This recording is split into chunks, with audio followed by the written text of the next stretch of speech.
and we are delighted to be back in Phoenix, Arizona, as Fox brings you the Good Ranchers 250 at Phoenix Raceway. Drivers, start your engine!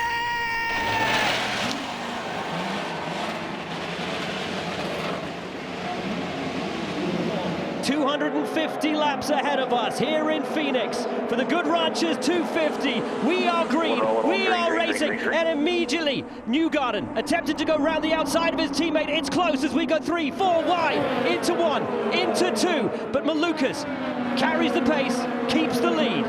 But we also know is the driver that was voted by his fellow IndyCar drivers as the one they would give the widest berth to. Oh my goodness!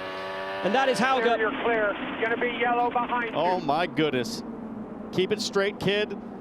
Did he keep it out of the wall? He did. I think Get on the brakes. Yep. Oh boy. Goodness me. Turn. Unbelievable. Incredible. I don't think incredible. I don't think I've ever seen that before. Along with 6 other drivers, Rasmussen having a look at the back of him, and Joey Logano, what a save from Dennis Hauger. This is an amazing save, and it looks like something like NASCAR. You can take the air off the rear spoiler, kind of came off the rear wing here, and the amazing part happens right here. He releases the brake while you're headed at the inside wall. That takes a lot of guts, but what an amazing job saving that race car. And what a great job from Rasmussen to not drive into the back of him. He had a good head of steam. He had some good momentum. You could see he was pedaling the throttle coming off the corner anyway, even before Hauger got loose. But you said it, Joey, that moment, that split-second decision to get off the brake pedal just saved this kid's day. And then the J-turn. Joey, it's a weird seeing a restart where they're not taking the dog leg shortcut. Rahal goes for Palou. Oh, wonderful restart. And now VK wants to take advantage and will run wheel to wheel with the champion, and there's contact. Wow, that is the champion into the wall. And Rinus VK has damage as well. And that is huge for the season, for the champion, critically for everybody else in this series. Alex Palou, having led this championship for over 620 days, is out of this race. So here's the move. You said it. Rahal makes the move down the inside. You see the blue and white car behind him, the 76 of VK. Great execution from Graham. And now Rinus tries to roll the high side. Doesn't quite have enough momentum to get all the way alongside. So right now it's a battle of the spotters. Are they telling him clear? But at this point, Townsend, VK's got to back off. You got to back off. You know the flow of the racing line. Everybody's going to walk up towards the wall. And to your point, James, he just never had the run even close to done there. Now, Joey, you come from the NASCAR world where your spotter would typically say outside, outside, and you guys typically leave a lane. We are more, you know, got to be alongside to really own that spot. I think at that point, just running out of road, VK just wasn't going to have a run coming off of turn 4 to make that work. Yeah, that's different kind of racing to me. Like, I would look at it and say, Palou, there's a car out there. You need to give space. It's just a different way of racing, apparently. But I thought it was a good run to get to the top side right there and take advantage of any opportunity you can to move forward in this air that they're dealing with. Alex Palou's day is done. What did you see and feel from your vantage point? I don't know. I haven't been able to see it. I just, I don't know if I just squeezed someone or someone was trying to get there. Yeah. I mean, I don't know. I would. Yeah, I mean, I didn't think there was anybody there. Need to see if there was really that space or not. But yeah, I'm fortunate that we ended up in the wall so early and not even trying. But it's racing. Thanks, Alex. Very interesting to hear from Alex Palou there that he had no idea there was a driver on his outside. As you guys were saying, you'd expect the spotter to let him know that. Guys, we heard from Alex Palou. We heard his side of the story. We can't talk to Rinus VK yet, but we can hear what he said on the radio after that incident. Let's take a listen. He drove up on me, man. Yep, copy. Let's just focus on the damage here. We'll figure out the rest later. What's it feel like? Yeah, steering up to the left. I think it's got suspension damage here. No surprise with how hard he hit the wall there, and I kind of understand what he was saying. You can see he's got a car width there, and Palou kind of fades up into him.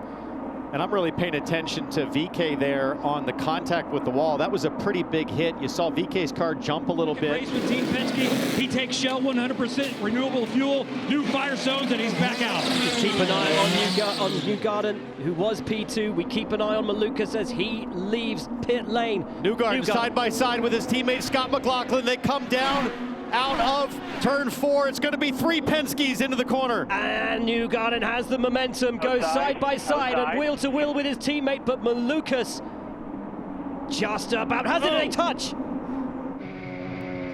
Newgarden around the outside, but I'm sure there was contact between the teammates. He just had those few laps of heat in the tires, had a bit more confidence there in 3 and 4. That was a great call from the 2 crew. They're so good at getting that done. That was 3 Penske's, almost 3 wide. Here's the touch. Maybe, yeah, definitely contact. Malukas trying to fade up, and Joseph Newgarden saying, no, buddy, I'm already in this lane. Joseph Newgarden taking the Joey Logano approach. You're like, I'm not moving, I'm here.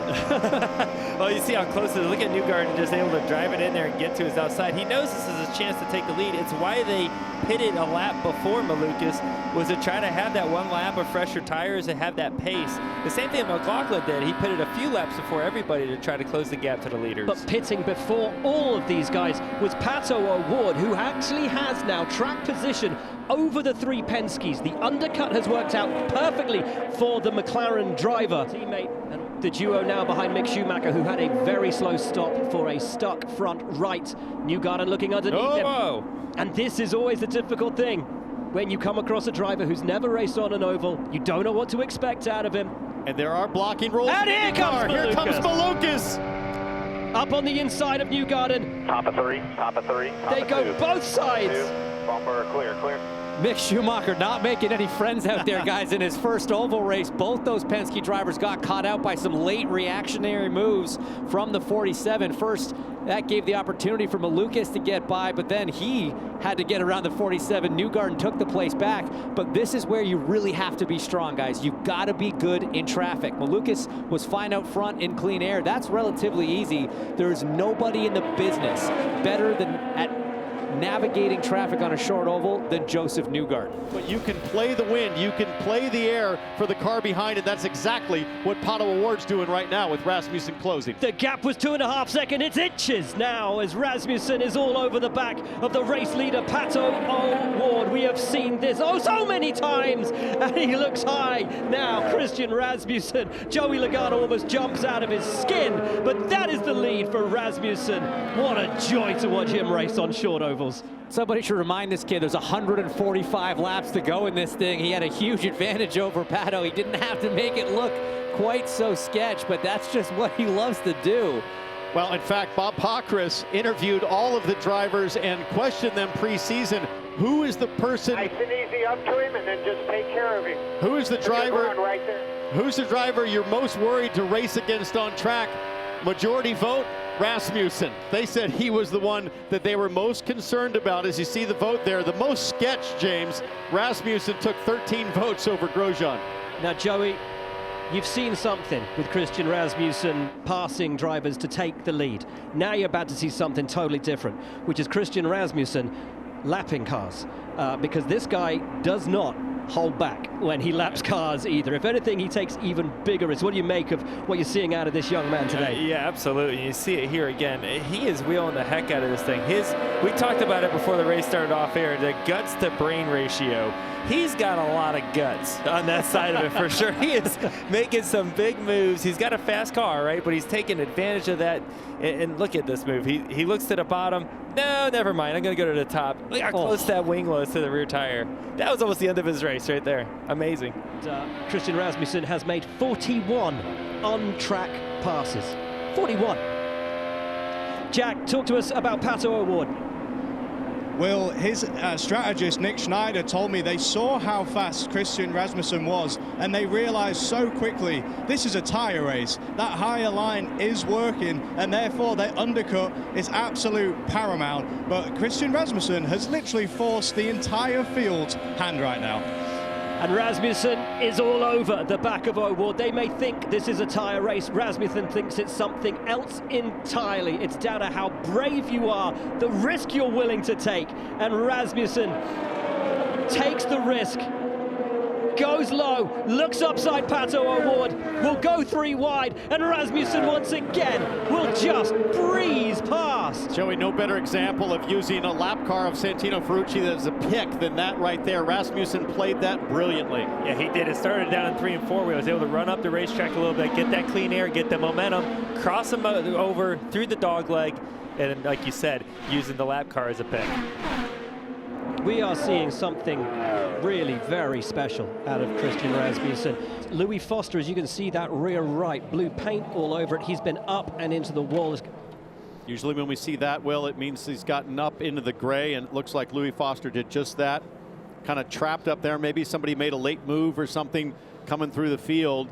And once you get into those marbles mid-stint, late in the race, no chance to hang on. And Joey Logano, when we saw those yellow flags come out, the whole race go under caution. Kirkwood takes us back to racing, and here comes Rasmussen once again on the inside of Dixon, wasting no time on the restart. So he's down on that low side there, but he's got the dirty air from Power in front. Dixon on the high lines got that clean air, is able to keep the position. Oh, Ferrucci on the move. Top two drivers have used Firestones. This guy right here, Rasmussen and Dixon, they have Firestone courage right now. Brand new tires with lots of grip. They got to put it to good use though right now. Dixon trying to work that high line. It got sort of forced high a bit there by Power, and that's given him the opportunity, Rasmussen, to get along the inside of the 9. Can he make it stick this time down at 3 and 4? Dixon holds it. Dixon holds it. No way. Oh, yeah, they touch!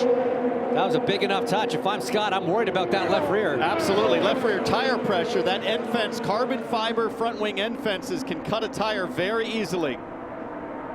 It was a tire coming off this car last week in St. Pete that put him out of the race. Let's take another look at the contact. You see that right front end fence, that left rear tire. Whoa, look at the deflection in the sidewall. That's not pretty. Well, that's inches away from front wing failure. They're just going to push as hard as they can. Oh, Ward out ahead of Newgarden, and Rasmussen keeps it late, but keeps it tiny. Sweeps around the outsides of Kyle Kirkwood. Now, don't you think if you're Kyle Kirkwood right now, you got to be thinking pit. Right now, the lead just got taken away. One of the fastest cars just passed you. Well, you got to come in. His teammate is pitting. Will Power is into pit lane. So too Graham Rahal. We sit on board with Kirkwood. If he's going to pit in, he has to cut the line now. He does so. Down to 100. As he comes round the corner, we'll have to drop down again to hit the lower pit limit. Power leads, and now here's Rasmussen. He's passed O'Ward. He's into second. He's less than half a second behind. He is insatiable today here in Phoenix. Christian Rasmussen on Will Power. This will be for the lead. Ultimately could be for the win. No one has been able to keep Rasmussen at bay today. Such has been his drive, his determination, his singular style on this type of circuit. Sketch factor 100. You got a guy with 45 wins in Will Power. Holds the all-time record for IndyCar pole positions, making him, data-wise, the fastest guy in the history of this sport. Rasmussen with 1 win, but with tons of enthusiasm for putting himself right on the ragged edge in seeking his 2nd win of his career. Guys, I kind of like what 26 is doing right here. He's kind of looking in his mirrors, and he's working with his spotter, Bobby Dalzell, to try to put his car where he knows the 21 likes to run. Take that air off his car, take his preferred line away. But look at the car dance. Look at it dance in the dirty air, the little twitches, stepping out of position, but Rasmussen holds it exactly where he wants it. Dancing, a beautiful ballet, and moves to the inside. Outside. Oh, but Will Power saying, not right now. And moves to the outside. I cannot believe how well that car is handling when he crosses in that dirty air back towards the outside of the corner on Power. Rasmussen absolutely on rails right now. I think if I was Will Power, Joey, I might think about starting to move up mid-corner and make it a little more difficult on Rasmussen. Power running all the way down at the apron, leaving a lot of clean air to the high side. You see Will trying to do the fade. He's in the wall. That's Power exactly seemingly what has damage. Rasmussen may not. Power's got to fly down. Flat rear right for Will Power. Rasmussen somehow continues. Full course caution, and that was only a matter of time. Quite incredible and bitter disappointment for Will Power on such a strong run. We saw it looked like a mark on the right rear from the wall. Was that Rasmussen getting in? Well, Rasmussen got off the wall, but they must have touched there. Maybe Rasmussen's left front end fence cutting down Will Power's right rear tire. That's what it looked like to me. you see Will here. He's trying to pull the fade on him, trying to put the dirty air on him. Rasmussen does a good job getting to his outside, and he's out there. Wow. Oh, yeah, just cuts the tire down immediately. What happened was Will Power got rotation, so his right rear stepped out just a little bit. So similar to what we saw with Alex Palou and Rinus VeeKay at the start of this race. And how strong is that front wing, again, to not break? It was that second hit that cut Power's right rear tire. On board here with Power looking at the back. Rasmussen goes high. That corner, there's one outside there. In line with you. It's a pretty good hit to the wall, too, for Rasmussen. That could be a lot. Let's hear what Rasmussen thought of it. Damage, I think, came up on me. I was on the outside. Something feels off, but I'm not sure what. Something feels off, I'm not sure what. Big hit to the wall for Christian Rasmussen. You're looking at that front suspension on the right side. It looks relatively straight from where we're sitting, but guys, on an oval, everything is tuned to such millimeter precision. Even if it's a fraction of an inch out, it's going to have a huge effect on the handling. In the blink of an eye, all of a sudden, the top two runners with issues, Pato O'Ward has got to be smiling in second place. His team will be monitoring the radio and say, listen, there might be something wrong with Rasmussen's car. And what do you do for Rasmussen? You're leading the race. You may or may not have damage. It's really hard in a race car to feel damage when you're not at speed. Under caution, you're like, maybe not sure. You find out when you go into turn one the first time, though. There's damage. For Christian Rasmussen to say something doesn't feel right, that means there's damage to the car. The question is, will he be able to hang on to it? So far today, James, he seems like the only guy able to really manage a race car way out of shape. The question is, can he drive around it? Or will the problem ultimately resolve itself? Newgarden's trying to make some moves further back on Pato O'Ward. Here comes Armstrong around the outside of Dixon, right behind Malukas. Great move from the young Kiwi. O'Ward looking very fast back there on fresh tires, but for Christian Rasmussen, a huge sigh of relief for him and his team. His race car is holding up, and it's still fast. It's holding up so far. He was reporting that he could see damage to the car from inside the cockpit under caution, but he leads Kirkwood to the tune of half a second. 30 laps to go as Rosenquist gets swamped. Rossi on one side, Rahal on the other. But there's your race leader. Buddy. Looks good. Christian Rasmussen. I think we're fine. That's the radio message from Rasmussen. And actually, I like what Kirkwood did on that restart. He gave him a little bit of a buffer. He didn't want to be anywhere near that machine if something gave out entering turn one at speed.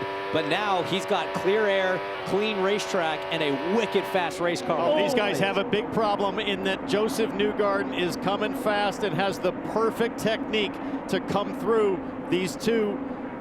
Rasmussen and Kirkwood, like you said, Joey, moving around. Here comes Kirkwood. Here comes Kirkwood, looking up the inside of Rasmussen. Can't find his way through, and as these two scrap over position, it'll be playing beautifully into the hands of Joseph Newgarden. Kirkwood now has the lead from Rasmussen, who will not want to let it go, but it's all eyes on the number two. Newgarden has the tire, has the experience, has the knowledge, and has won before. Just going to say, all of a sudden, Rasmussen's running in traffic for the first time as Newgarden gets by. I mean, what Kirkwood needed was Rasmussen to hold up Newgarden for at least a lap or two. Now, Joseph's been unleashed. He can chase him down. Rasmussen had not run in traffic since hitting the wall in the crash with Will Power earlier, so Newgarden with a big tire advantage, but just 7 laps at the line to get it done. And Kirkwood has clean air still. They have not caught the back of the pack. That's not going to play in Joseph's hand, but he does have the superior car right now with the tires. That steering wheel, that onboard of Joseph Newgarden, that thing looks so calm, so controlled. You watch the throttle, he's just using the throttle so carefully, balancing it through the mid-corner as Rasmussen's trying to hang on. Here comes Newgarden on Kirkwood for the lead. Wonderful from Joseph Newgarden, delivers a knockout punch into the lead with 6 to go, and wouldn't you know it, back here in Phoenix, and it's Joseph Newgarden to the fore once again. The man who won here the last time we raced here in 2018. Joseph Newgarden, 6 to go, leads the race. And where's Joseph Newgarden been all day? He's just been kind of hanging back part of the top 5 into the top 10 area. At the end of the race, where's he at? Boom, he just figures it out. That's why he's a true champion. He ran up front early with his teammate Malukas. They sort of got shuffled back in that first pit cycle, but like you said, called the strategy perfectly. Pit on that last one. It's what helped him win here last time we were here, and here's the move. A little bit of limiter there, coming off of 2. pull to the inside, and with those older tires, there's just nothing Kirkwood could do to defend. We said it during the commercial break. We're like, we got to watch the 5, we got to watch the 2, though. He's so good in these conditions. Rasmussen dropping, and I think Rasmussen coming into the pits potentially to call it a day. He is falling down the order now. 8th place for Rasmussen. Now 9th place. A valiant and memorable drive from Christian Rasmussen. But what can we say, guys, about Joseph Newgarden? Last year was not his year. He needed to come back this year renewed and refreshed to take the challenge, to mount a challenge to Alex Palou and the might of Ganassi. What a drive for him today. I mean, it took him to the final round of the season in Nashville to get his first win of 2025. He's going to do it in round 2 in 26. That's a big difference. And the points as they run right now would put Joseph Newgarden as the championship leader if he hangs on here, and Alex Palou 5th in the championship. That is a big curveball. Joey, your teammates with this guy, both on Team Penske. It's the 60th anniversary for the team. What do you make of the man that you know, the racer that you see? I love seeing Team Penske up front. Joseph Newgarden is just a true professional in everything he does, right? He's fast. He does everything on track right, but off track he does it right as well. It's cool to see him out front. Well, what a day and what a drive.